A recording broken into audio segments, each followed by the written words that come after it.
Hello, welcome to the Humanergy Leadership Podcast.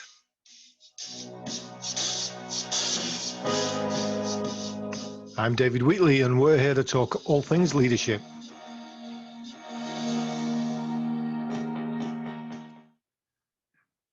My guest this week is Keith Hollis, and I got Keith on today to talk about what it takes to lead a ragtag bunch of dropouts across the Atlantic Ocean in a 39-foot boat. Keith, good to see you. I think you're talking about yourself as a ragtag bunch of dropouts, but yeah, good to see you too. Well, I call all of us that, and for some people that listen to this, they may know, but others won't. That 2015, you and I shared an adventure with a couple of others to sail the Atlantic. But if we go a step back from that, I want to share your bio in about 30 seconds shortly, but all the way up to 2014 when you retired and bought a boat. So what got you to that point? What have you been doing prior to that? Okay, well, sailing was from very early on. I started sailing with school when I was 12. As I got older and bigger, I could afford bigger boats. I worked at Camp Windermere, as you know, as a sailing instructor, basically. And I had the pleasure of teaching you as a teenager, and a guy called Tony Hill, who also thought he was a teenager, but was probably 30 years old at the time, how to sail. And from then on, I spent 30 years at the Metropolitan Police, ended up working at Scotland Yard for my last 7 years, and retired in 2014. So you retired in 2014 and then took your vast savings and dumped it into a boat that you'd never seen in real life. Correct. And that boat was in Antigua? No, BVI, wasn't it? It was British Virgin Islands. Yeah. For many years, I really don't know when the plan was formulated. As far back as I can remember, I had this plan to retire, having bought a boat and sail around the Caribbean for a winter. And that is exactly what happened. So you bought a boat, 39-foot boat that was based in BVI. You spent the winter on it solo, pretty much, or some occasional guests. But that fall of 2014, you announced that you planned to sail it back to England in the spring, and we're looking for crew. I didn't actually say I was looking for crew. I announced that I was going to have this boat in the Caribbean, and at some point would be sailing back. At which point I had two separate "I'm very interested" type messages from an aforementioned Tony Hill, who I'd not seen in 25 years. And strange enough, some guy in the States and his wife, who I had met 25 years before, saying, "Yep, we'll do it." Well, that was even funny because I came home and said, oh, yeah, Keith's bought a boat and he's going to sail it back from the Caribbean to England in the spring. And I've said I'll go with him. And I was told, not without me, you're not. And so I believe you told me that conversation. And having since met Launda, I can understand why she was going to come also. So it's the spring of 2015, and you're in the Caribbean, and your crew, the volunteered crew to help you sail it back across the Atlantic, shows up in the Caribbean, and it's made up of Tony Hill, who you've talked about, who's mountaineer, former paratroop, a whole host of stories that he tells, some of which may be true. And he volunteered, and then me and Launda, who, even though I've had some background in outdoor ed and sailed and kayaked in my formative years, I'd not sailed for a while. And I believe it was the first time Launda stepped on a sailing boat was when she stepped onto the Ruby May in the spring of 2015. So you were the skipper, owner of the boat. You're taking this motley crew. What were some of the things you had to think about in order to work out who you were picking, what the crew was, and what you're going to do to make sure that this was a safe and reasonable adventure? Well, I think firstly, the plan in my head, I'd been through this plan for years. So it wasn't something that I just decided to do. I'd been over and over it again. I knew exactly how it was going to work, but I just hadn't got the people to do it.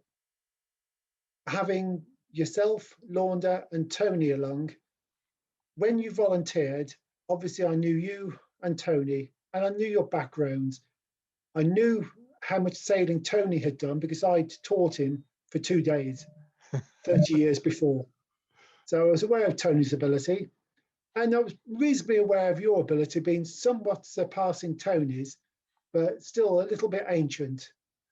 But the qualities that I was getting with the crew made up far more than the sailing ability, because I knew I had dependable people with me, people who could make the right decision. And that was far more important than sailing. I taught you to sail in the 2 weeks before we left. Right. So it was less about the technical ability and whether we knew it or whether we could do it on our own. It was more about, could you live with us for 7 weeks? No, it wasn't, could I live with you for 7 weeks? It was 7.5 weeks, and it felt longer. Felt But much longer. the qualities that came with you and Tony were level-headed. You were rational, not irrational. And I knew that if something serious happened, you'd make the right decisions, whether that be sinking or fire, or anything ridiculous like that. I knew that when it comes to it, you'd be dependable. That was what I needed in a crew. Well, we'll get back to what you just talked about there a bit later on. But so you're looking for dependable people. And one other piece is I had the experience of actually renting the box room from you in your house for about a year in a previous life. So you knew you could live with me just about as long as you didn't mind the biscuits and the chocolate getting stolen. And the other interesting thing is you picked 4 ex-cops somewhere along the line. Does that play into it, or was that just a coincidence? I think it's just coincidence. The fact that I knew all of you outside of my police work and before my police work, it was coincidental. Right. The fact that you had those skills and abilities probably made you rounder people anyway, people that thought more along the same lines as I did. But we all knew each other before we joined the police service. Right. Yeah. And so you wanted some people who weren't going to panic under pressure mostly, and that could put up with each other for a while. It was important having people that I could rely on, because I wanted to sleep. For 7.5 weeks, you cannot go without sleep. It's really important that you get that rest, both as a skipper on a boat or the crew, because you cannot function if you're tired. And for 7.5 weeks, it would have been very stressful. What I didn't know some of the other skills that came along with you that I was unaware of, and they proved to be so beneficial. I won't let you, I won't go too much into some of those. I know one in particular you're going to point out with one particular person on the trip that became essential later, but we'll get to that. So 2 weeks in the Caribbean, just about, to train this crew to a place that you felt you were comfortable. And I guess at any point there was always the emergency bailout button that you could kick somebody off and they could fly back home if it wasn't going to work. That was never going to be the case, though. So then what was it that you had planned for? And I knew you enough to know that you'd meticulously planned and Mr. Safety about everything. So, but what was it you had planned for that 2 weeks? What did you set in place to make sure that you felt comfortable? We did a lot of sailing. We did a lot of practice of the drills. So we practiced throwing things overboard, pretending they were one of us, and we picked them up. We went from place to place. We did everything in that 2 weeks. We sailed at night. We sailed for very long periods of time, 2.5 days, which is no different to sailing for 7.5 weeks, really. Once you get into that rhythm, you're in the rhythm. It was a case of, I wanted you to know the boat as well as I did, but far more important than knowing the boat, I wanted every one of you to be absolutely confident in the boat. So then if we take the person who I think got them probably most out of the journey, Lorna, my wife there in the world, had stepped onto the first sailing boat on the day she stepped onto Ruby May in Antigua, and constantly says she was frustrated with what she did, but also loved the teaching. So you're teaching 2 people that have sailed before and get some of the gist of some of it, and somebody who's a complete novice. How did you compensate that full range of education experience that had to go on in the first 2 weeks? I think I didn't consciously compensate that at all. I took you all at a level that I thought was competent anyway, and then we just worked on those skills. So I didn't assume anyone was a beginner by all of us being involved right from the very start. So that's me, you, Launda, Tony. We were all doing everything. And because we were all doing everything, we all learned everything. Mhm. We all learned something. We all learned so. Well, and Launda characterizes it as she was on a boat with three men who were all very different. That she characterizes me as the person who just wants to help her out and do things for her because that's what been part of our relationship. And Tony is that consummate English officer type that would tend to say he knew stuff, but then when Launda checked down below, she'd find out that some of it wasn't completely accurate. And and then you, who she says is still one of the best teachers she ever had, because as she was learning to drive the tender and would regularly drive it around in circles, you had the patience of Job to let her learn how to do that. I was having a whale of time. Going around in circles was just fantastic. I loved it. But you could see where that would be frustrating in some people. I mean, I guess that your planning and your thinking was it didn't matter whether we're going around in circles. You're building confidence, you're building experience, and people would get there eventually. Well, I said right from the start, the key thing was I had confidence in all of you that if something went wrong, you would make the right decision. If we're going around in circles in a tender, at some point we're going to go straight. And the only way to make the boat go straight is not me saying do something different, but just you practice. And if you can get it going straight, then you've learned it. Yeah. So It's it not was instructing. giving the space for people to get frustrated with themselves and work it out.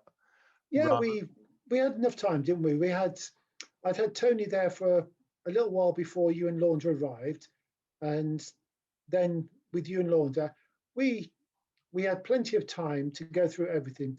And I say it was by everyone doing everything that we got to learn. yeah.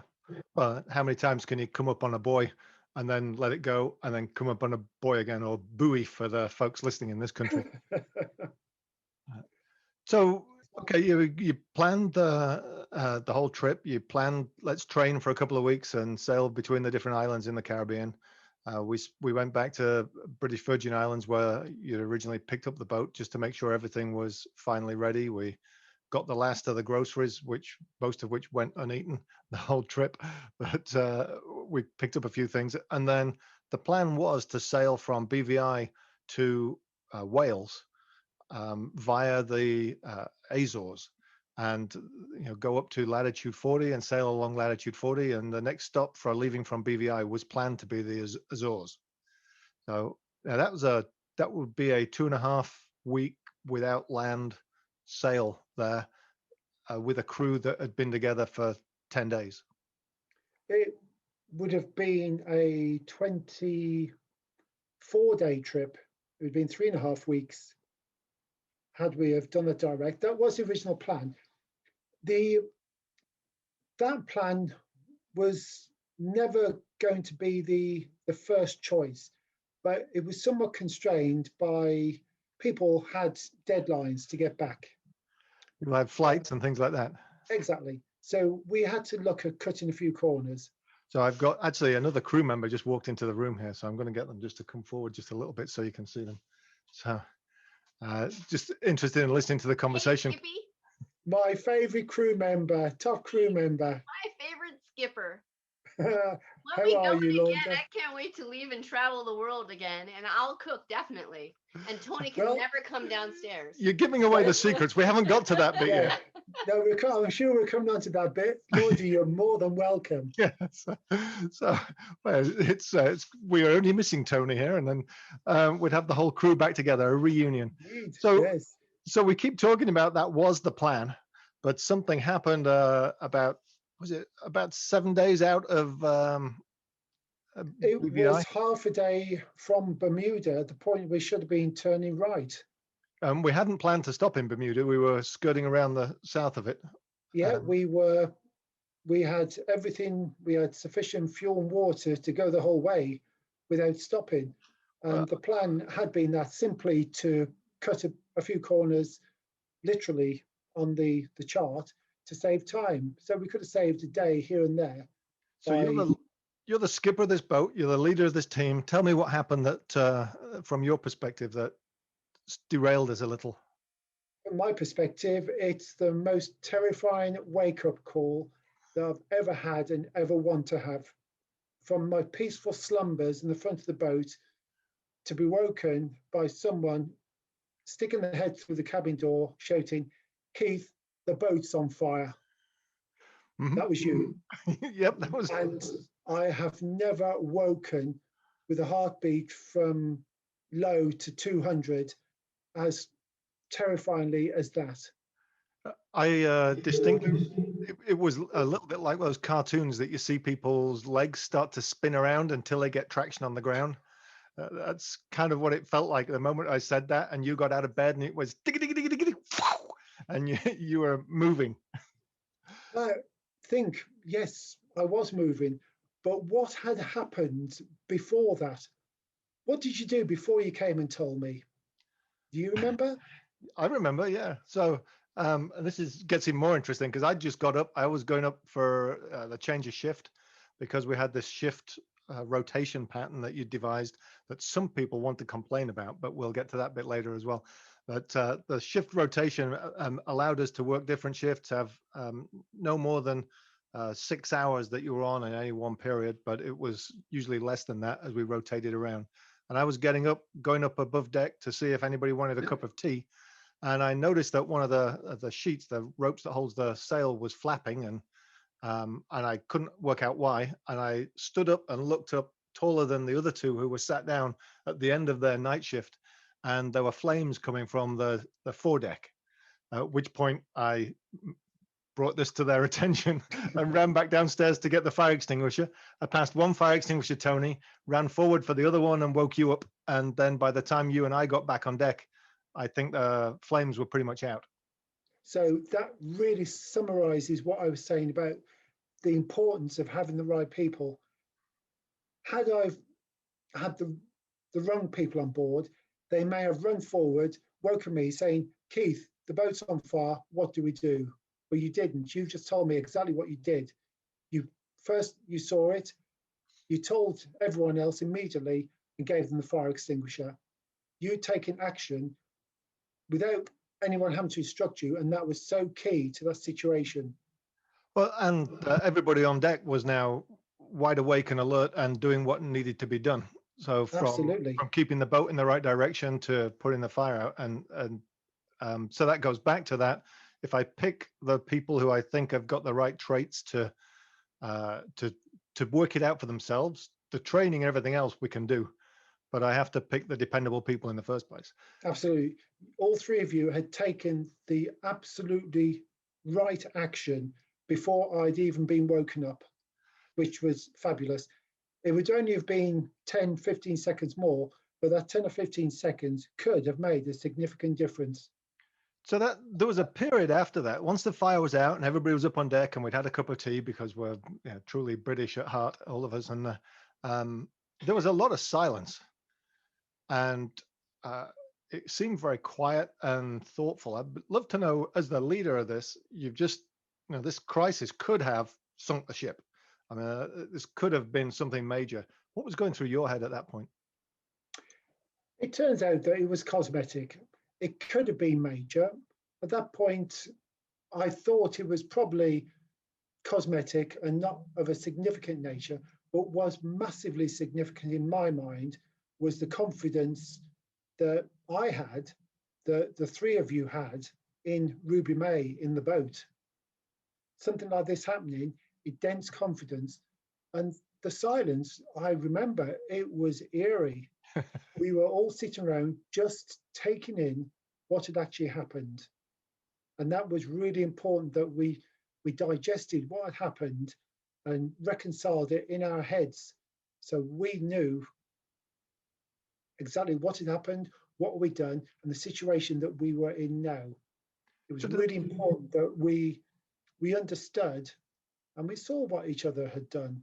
But it was then important that we still had confidence in that boat. Was there some sense of responsibility kind of flashing through and saying, hey, I started this whole thing? Still in my mind, even to today, I don't know why we had the issue with the solar panel. Why should a solar panel burst into flames?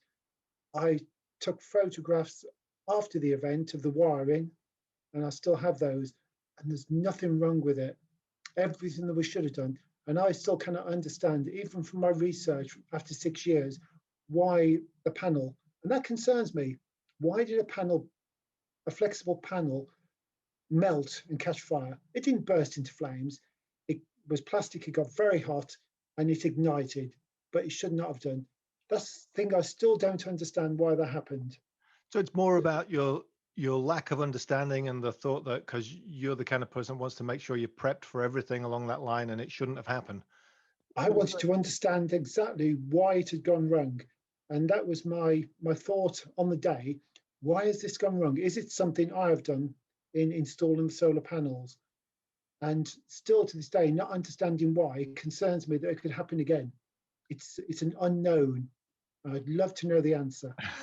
Which we'll probably never know the answer to now. But the flames were only about a foot from the mainsail. And I know when I was sat in that quiet, you're thinking about what could have.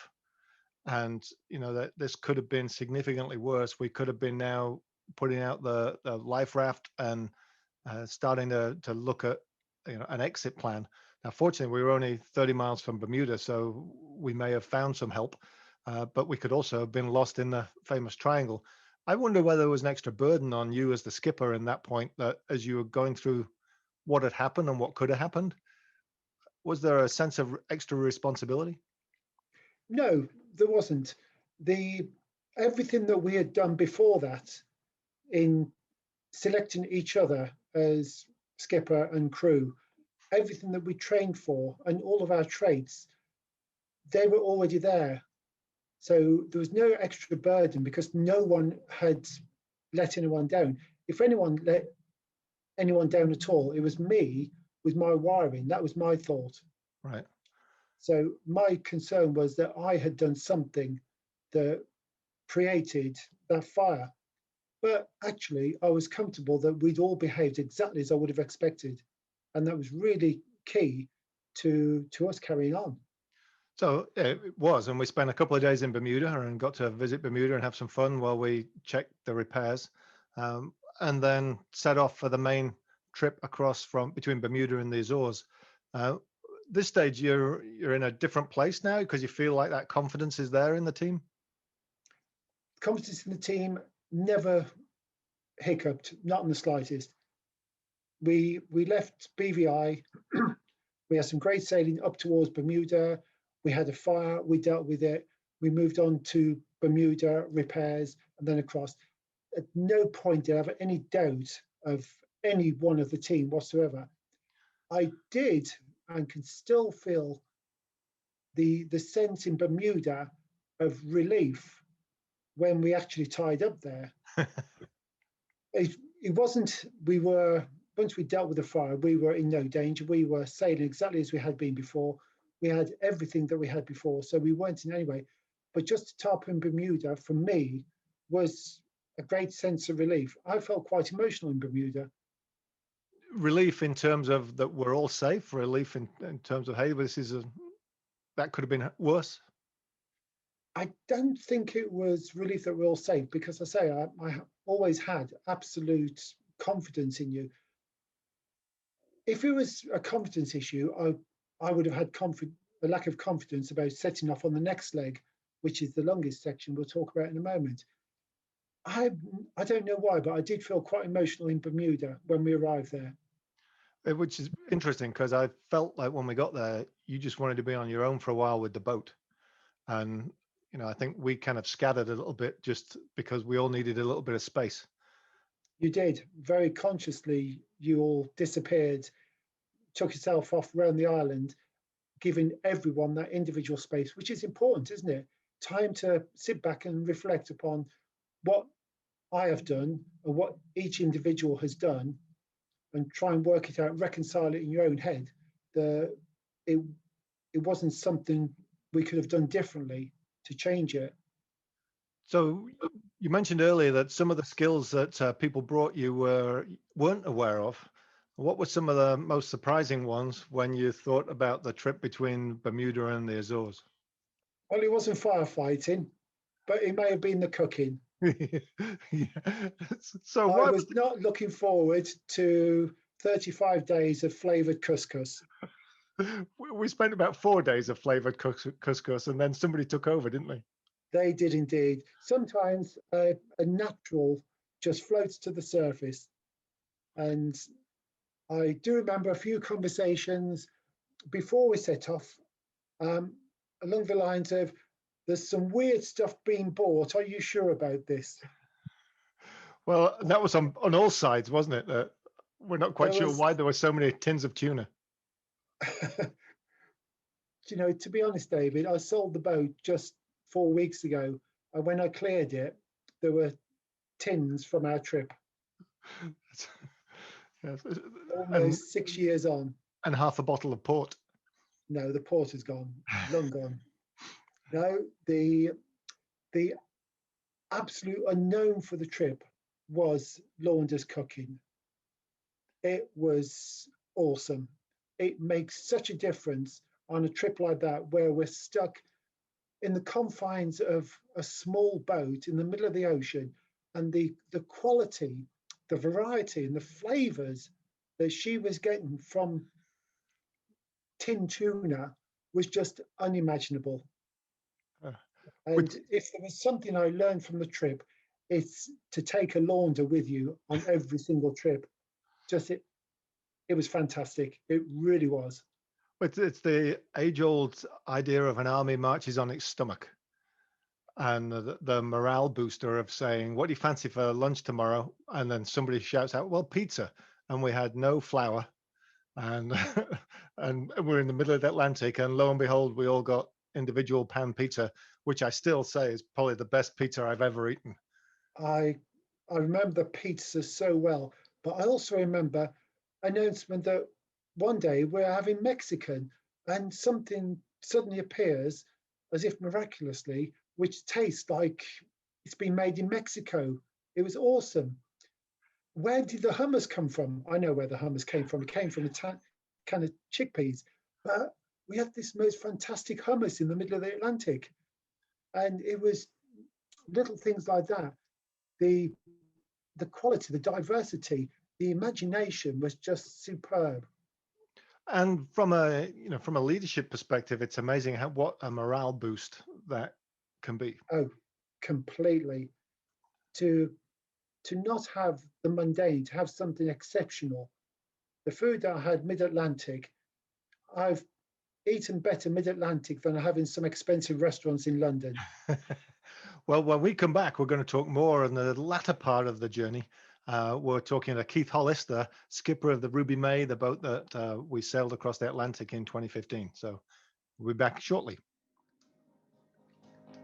You've been listening to the Humanergy Leadership Podcast. I'm David Wheatley, and we're brought to you by the book, What Great Teams Do Great, available now at all good bookstores.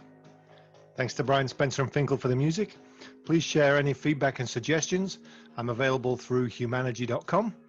And go to iTunes, like, subscribe, and leave us a review so that other people can find us. In the meantime, till next time we meet, stay healthy.